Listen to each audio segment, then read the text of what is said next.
적인 해석이 뭐냐면 엘리사가 지팡이로서 해결할 수 없었던 일을 엘리사가 직접 몸과 몸으로 맞대어서 해결했던 그 원 텍스트가 이야기하는 교훈은 뭐냐면 기도는 간절해야 된다. 우리 인생의 가장 궁극적인 숨겨져 있는 정말 말도 안 되게 해결되지 않는 그 문제의 답은 오직 간절한 하나님을 향하여 열망하는 기도 외에는 답이 없다는 겁니다. 그리고 그 답을 찾을 수 없을 때는 그 침묵을 답을 알고 생각해야 된다는 거죠.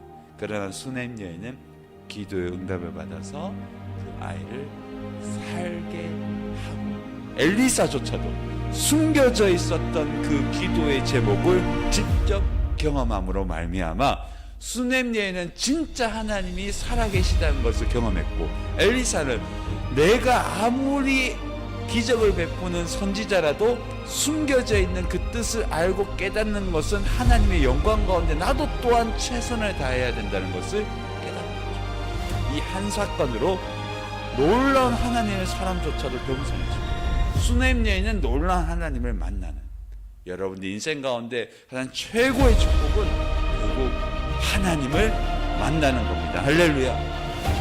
문제로 말미암아 깊이 하나님을 만나는. 이번 주에 특별히 새벽 기도를 가다가 늘 이 덕상 공방이라고 저희 교회 근처에 어떤 작은 도장을 만드는 또 나무 뭘 하는 곳인데, 그 새벽에 무엇인가 하고 계시더라고요.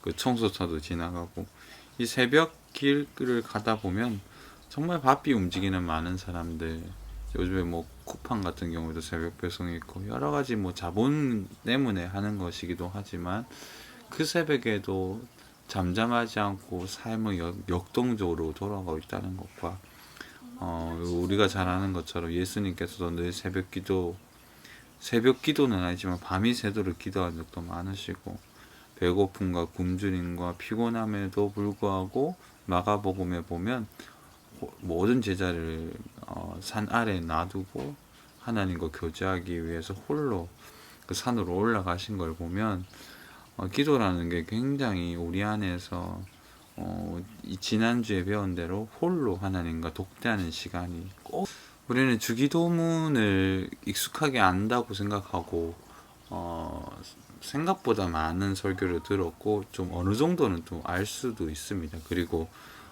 피상적으로 아는 것도 있겠죠. 근데 확실히 이제 기독교 강요의 주기도문을 읽어보고 또 기도에 대한 설명을 읽어보면 굉장히 명료하고 분명한 어휘를 씁니다.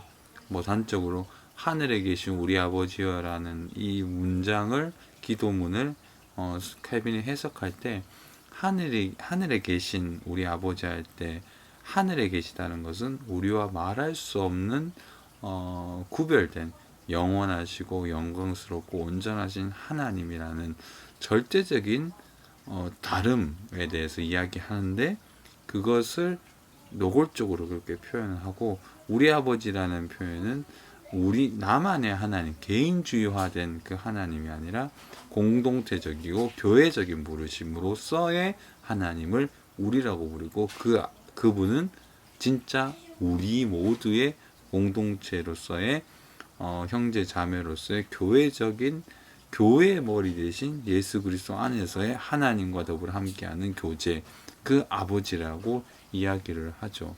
굉장히 단순하고 명료하지만 분명한 해석을 하고 있고, 해석 가운데서 실천하고 그렇게 살아내기를 칼빈은 요구하고 있고 설명을 하고 있습니다.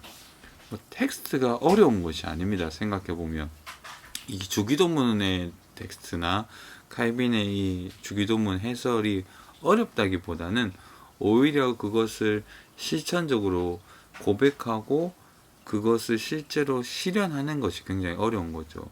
단적으로 우리는 굉장히 개인주의화되고 개인의 응답과 개인의 행복과 개인의 유익에 대해서 굉장히 우리는 자극을 받고 당연하게 생각하지만, 성경은 하나님 아버지가 나의 하나님 아버지이기도 하지만 우리의 아버지라고 얘기합니다.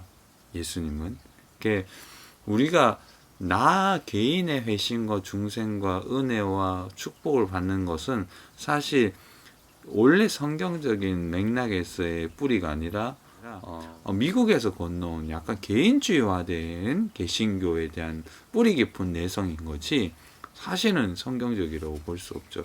그래서 제가 늘 강조하지만 주기도문이 얘기하는 것은 공동체적이고 교회적이고 함께함으로 말미암아 하나님의 은혜를 누리는 하나님 안에서 그러니까 교회 안에서 공동체 안에서의 복과 축복을 누리는 것 그리고 그 방식으로서의 기도라고 우리는 이야기할 수 있는 겁니다.